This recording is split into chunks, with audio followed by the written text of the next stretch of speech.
આપ જોઈ રહ્યા છો સ્ટાર ન્યૂઝ ગુજરાતી લાઈવ. આપનો પરિચય? હું મોના પટેલ છું અને હું આશીર્વાદ ફાઉન્ડેશનના એક સીઈઓની ભૂમિકામાં અત્યારે કાર્યરત છું. આશીર્વાદ ફાઉન્ડેશન વિશે વાત કરું તો આશીર્વાદ ફાઉન્ડેશન 1977થી કાર્યરત છે. અમારી મુખ્ય પ્રવૃત્તિઓમાં અમારું મેડિકલ ડાયગ્નોસ્ટિક સેન્ટર છે, જે અમદાવાદમાં નવરંગપુરા એરિયામાં સ્થિત છે અને ત્યાં અમે અતિ રાહત દરે મેડિકલની બધી સેવાઓ આપી રહ્યા છે. એ ઉપરાંત તમારો ફ્લેગશિપ પ્રોગ્રામ છે બ્રેસ્ટ કેન્સર અવેરનેસ, ડાયગ્નોસિસ અને સ્ક્રીનિંગનો, જેની અંદર અમે લોકો 15 જિલ્લાઓમાં 16 સેન્ટરોમાં કામ કરી રહ્યા છે. એ સિવાય અમે લોકો આશીર્વાદ ફાઉન્ડેશનના મેરેજ બ્યુરોનું કામ કરીએ છીએ, રીડિંગ રૂમ છે અને દર વર્ષે ધરતી રત્ન એવોર્ડ પુરસ્કાર અમે લોકો આપીએ છીએ, જેમાં અમે લોકો જે ખરેખર ધરાતલ ઉપર જે સોશિયલ સર્વિસ કરે છે, જે ખરેખર સેવાઓના કામ કરે છે, એ લોકોને અમે એ લોકોનું નોમિનેશન કરાવી અને અમે લોકો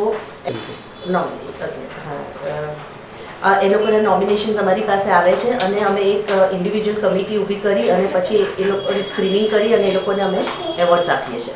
આશીર્વાદ ફાઉન્ડેશનનું મેડિકલ સેન્ટર છે, જેમાં મેમોગ્રાફી અને સોનોગ્રાફી તો થાય છે, પણ એની એક એજ હોય છે કે 40 વર્ષથી ઉપરની બહેનો સોનોગ્રાફી અને મેમોગ્રાફી કરાવી શકે.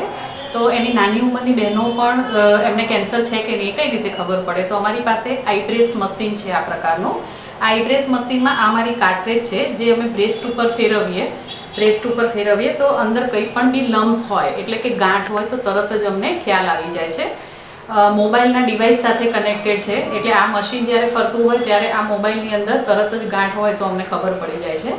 આ જે સ્ક્રીનિંગ છે 18 વર્ષથી લઈને 39 વર્ષની તમામ બહેનો કરી શકે છે.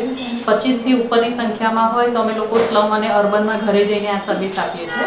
આ એક રિપોર્ટ આમ તો 800 રૂપિયા બજાર કિંમત છે, પણ અમે લોકો ફક્ત 200 રૂપિયા રાહત દરના ભાવે બહેનોને કરી આપીએ છીએ. આમાં કોઈ રેડિયેશન નથી લાગતું, સૌથી મોટી બાબત એ સારી છે. એટલે 18થી લઈને 39 વર્ષની દરેક બહેનોએ જો આવું સ્ક્રીનિંગ કરે તો એમને 0 સ્ટેજમાં કંઈ પણ બી ગાંઠ હોય તો તરત જ ખ્યાલ આવે. ઘરે આવીને જે ટેસ્ટ કરો છો એમાં ફી 200 રૂપિયા રહેશે? 200 રૂપિયા જ ફી હોય છે ઘરે આવીને અમે જે ટેસ્ટ કરીએ છીએ. અને કેટલા એક મેમ્બર હોય તો પણ આવી શકો? ના, અમે 25થી ઓછું હોય તો નહીં, 25નું ગ્રુપ ઓછામાં ઓછું હોવું જોઈએ. 25 બહેનો હોય તો જ આવે. મારું નામ અર્ચના સોમાણી છે. હું આશીર્વાદ સાથે જોડાયેલી છું. એકચ્યુઅલી બહેનો છે ને બ્રેસ્ટ કેન્સરનું નામ સાંભળીને ડરી જતી હોય છે, પણ ડરવાની કાંઈ જરૂર નથી. અને અહીંયા ભારતની અંદર એ પ્રોબ્લેમ છે ને કે બહેનો સીધી ત્રીજું અને ચોથું સ્ટેજ લઈને આવે છે. એનું કારણ જ બીક છે. સેલ્ફ એક્ઝામિનેશન, જેમ કે જાત તપાસ બ્રેસ્ટની, એ દર મહિને કરવી જોઈએ બહેનોએ. જો આપણે એ કરતાં શીખી ગયા તો 0 સ્ટેજમાં જ આપણને ખ્યાલ આવી જશે. અને એ કઈ રીતે કરવાની છે હું થોડુંક એક્સપ્લેન કરી દઉં. જેમ કે તમારી બ્રેસ્ટ છે તો તમારે 3 આંગળી લેવાની છે અને જમણેથી લઈને વચ્ચે સુધી DTD સુધી આવીશું. ડાબેથી લઈને વચ્ચે, ઉપરથી લઈને વચ્ચે, નીચેથી લઈને વચ્ચે અને ક્રોસથી લઈને વચ્ચે. જ્યાં ક્રોસ છે ત્યાંથી લઈને વચ્ચે થોડીક ભીસ દઈ અને તમારે આ સેલ્ફ એક્ઝામિનેશન કરવાની છે, જેથી કોઈ લમ્સ હશે તો તમારા હાથમાં તરત આવશે. બીજી રીત છે ઝિગઝેગ પદ્ધતિ. ઉપરથી લઈને નીચે, નીચેથી લઈને ઉપર, એવી રીતે આપણે બગલ સુધી જઈશું. અને એ જ રીતની અંદર આપણે ત્રીજી રીત છે ક્લોકવાઇઝ અને એન્ટી ક્લોકવાઇઝ. ઘડિયાળના કાંટા સીધા ફરે અને પછી ઊંધા ફરે. અને ત્રણેય રીતની અંદર જો ગુજરાતીમાં ચોગડો કરીએ એવી રીતે ધીમે ધીમે પ્રેસ થઈને પણ આપણે બ્રેસ્ટને આપણે ચેક કરી શકીએ છીએ. અને આ સેલ્ફ એક્ઝામિનેશન તમારે મહિનામાં 1 વખત કરવાની છે. પિરિયડ્સ પત્યાના 5 દિવસ પછી કરવાની છે. કેમ એવું?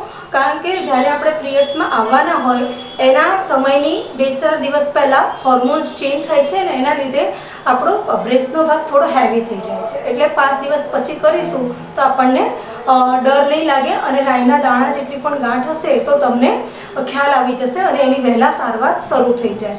અને વહેલા સારવાર શરૂ થઈ જાય તો આપણે આમાં આ મોટા રોગમાંથી બચી પણ શકીએ છીએ. Thank you. આપનું નામ? મારું નામ કીર્તિ પ્રજાપતિ છે. જી. અને હું લગભગ છેલ્લા 2-3 વર્ષથી આશીર્વાદ ફાઉન્ડેશનના ઘણા બધા પ્રોગ્રામ શો જોઉં છું અને મારાથી થતી મદદ હું આશીર્વાદ ફાઉન્ડેશનને પણ કરું છું પ્રોગ્રામો ગોઠવવા માટે, જ્યાં બહેનોને ભેગા કરવા હોય ત્યાં. અને આશીર્વાદ ફાઉન્ડેશન અત્યારે એટલું બધું અગત્યનું કામ કરી રહી છે કે આપણે વિચારી જ નહોતા શકતા કે આ બ્રેસ્ટ કેન્સર આ રીતે થઈ શકે છે. લોકો લેડીઝ તો સામાન્ય જ ગણતી હતી આ વસ્તુને, પણ આ બહુ જ ખતરનાક વસ્તુ છે કે જેની આપણને ખબર જ નથી પડતી. તો આશીર્વાદ ફાઉન્ડેશને અમદાવાદ તો ઠીક છે પણ ઓલ ગુજરાત ખાતે એટલું બધું કામ કર્યું છે અને એ લોકોની બહેનોને ખરેખર ધન્યવાદ આપવું જોઈએ કે બહેનો એટલું બધું સ્ટ્રગલો કરી અને ગામડાઓમાં ગલીએ ગલીએ સ્કૂલોમાં પછી એકદમ લોઅર કેટેગરીમાં ખાસ કે જે લોકોને કેન્સર વસ્તુની કંઈ ખબર જ નથી હોતી એવી જગ્યાએ એમણે અવેરનેસ આપી છે કે જેના લીધે અત્યારે આંકડો ધીમે ધીમે કરતાં આશીર્વાદ ફાઉન્ડેશન થ્રુ જ કદાચ ઓછો થશે એવું હું માનું છું. અને આશીર્વાદ ફાઉન્ડેશન અમારા માટે તો એકદમ આશીર્વાદરૂપ જ છે એવું પણ કહી શકાય. અને મારી બધા બહેનોને એટલી નમ્ર વિનંતી છે કે કોઈ પણ આ આશીર્વાદ ફાઉન્ડેશન જ્યારે આપણને સ્તન કેન્સરની અવેરનેસ આપે છે ત્યારે આપણે ગભરાયા વગર બિલકુલ અત્યારે સૌથી મોટી વસ્તુ છે લેડીઝમાં ગભરાવાનું, જેથી આપણે કોઈએ ગભરાવાનું નથી અને ગભરાયા વગર એકદમ નીડર બની અને આની સારવાર અને આનું જે પણ લાભ આશીર્વાદ ફાઉન્ડેશન આપે છે ફ્રીમાં બી ઘણા બધા ચેકઅપ રાખે છે તો આપણે એનો લાભ લેવો જોઈએ અને આપણી જાતને સિક્યોર કરીશું તો આપણે બીજાને પણ આ મેસેજ પહોંચાડી શકીશું અને આશીર્વાદ ફાઉન્ડેશન સુધી લાવી શકીશું. અને મારી હંમેશા એવો પ્રયત્ન રહેશે કે હું જેટલા બહેનોને બનશે એટલા બહેનોને આશીર્વાદ ફાઉન્ડેશન સુધી લાવવાનો પ્રયત્ન કરીશ અને એ લોકોને આવા કેન્સરની શરૂઆત. મારું નામ પારુલ પ્રજાપતિ છે. આશીર્વાદ ફાઉન્ડેશનમાં 1 વર્ષથી કામ કરું છું. આશીર્વાદ ફાઉન્ડેશન આમ તો 1977થી કામ કરે છે અને મુખ્યત્વે સમાજ સેવાનું અને માનવતાનું કામ કરી રહી છે. પણ 2018થી આશીર્વાદ ફાઉન્ડેશન વિચાર્યું કે અત્યારે જે રીતેની બહેનોની જીવનશૈલી છે અને જે રીતેની એમની ખાવાની પદ્ધતિઓ થઈ ગઈ છે જેના હિસાબે બહેનોમાં અત્યારે દિન પ્રતિદિન બ્રેસ્ટ કેન્સરનું પ્રમાણ ખૂબ જ વધી રહ્યું છે. તો અમારા સંસ્થાના જે પ્રેસિડેન્ટ છે CA RS પટેલ સર, એમણે વિચાર્યું કે મારે આ પ્રકારનું કામ સ્લમ અને અર્બનમાં કરવું જોઈએ અને 2018થી અમે લોકોએ બ્રેસ્ટ કેન્સર અવેરનેસનું કામ ચાલુ કર્યું છે. અત્યારે અમે ગુજરાતના 15 જિલ્લાના 16 સેન્ટરોમાં આ પ્રકારનું કામ કરીએ છીએ. આ કામ છે અમે સરકાર સાથે રહીને પણ કરીએ છીએ, સ્કૂલ કોલેજોમાં. એ સિવાય અમે અર્બન હેલ્થ સેન્ટરોના જે સ્ટાફ છે એ લોકોને પણ આ પ્રત્યે અમે અવેરનેસ આપી રહ્યા છીએ. સાથે સાથે જે સ્કૂલની દીકરીઓ છે 9મા અને 12મા ધોરણમાં ભણતી એ દીકરીઓ અને સ્લમ અને અર્બનની બહેનોને કેન્સર કેમ થઈ રહ્યું છે, કેન્સર થવાના કારણો શું છે, એમાં આપણે કઈ રીતે જાત તપાસ કરીએ તો આપણે 0 સ્ટેજના કેન્સરમાં આવી શકીએ એ વિશેની સંપૂર્ણ માહિતી અમે લોકોને આપી રહ્યા છીએ. આપનો પરિચય. હા બોલો, નામ તમારું. મારું નામ કુસુમ શર્મા છે. જી. હું વિમલ પાર્ક રાજેન્દ્ર પાર્ક ઓઢવથી આવી છું. જી. અને આશીર્વાદ વિશે ક્યાંથી આપને ખ્યાલ આવ્યો? મારી બેબી એકચ્યુઅલી ટ્યુશન ક્લાસીસમાં જાય છે શર્મા ટ્યુટોરે CTM. જી. ત્યાં હું ગઈ હતી એઝ એ પેરેન્ટ્સ અને ત્યાં જઈને જે રીતે મેં બધું સમજાવ્યું એનું સેશનમાં અને એટલું બધું સારું લાગ્યું કે કદાચ પોતાના માટે બી ટાઈમ કાઢવો, પોતાની લાઈફને ઇમ્પોર્ટન્સ આપવી, એ બધું સમજ પડી અને કેન્સર કઈ રીતે થઈ શકે છે, ફેમિલી હિસ્ટ્રી બધા જ એના પરિબળો એમને એટલું સરસ સમજાવ્યું અને પછી મેં ત્યારે મન બનાવી લીધું કે મારે કરાવવું છે. બહુ સરસ. અને મેં ત્યારે રજીસ્ટ્રેશન કરાવી દીધું. જી. બહેનોને શું સંદેશો આપશો? બહેનોને એક જ સંદેશ આપીશ કે પોતાની લાઈફને ઇમ્પોર્ટન્સ આપો.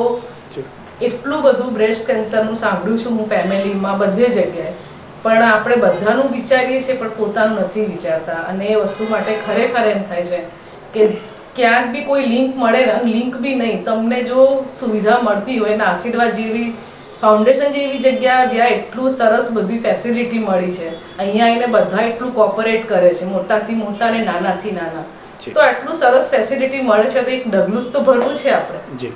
તો બસ હું તો એમ જ કહીશ કે જેને જેટલું થતું હોય ને એટલો આનો લાભ લો અને પોતાની લાઈફને એક સિક્યોર કરો.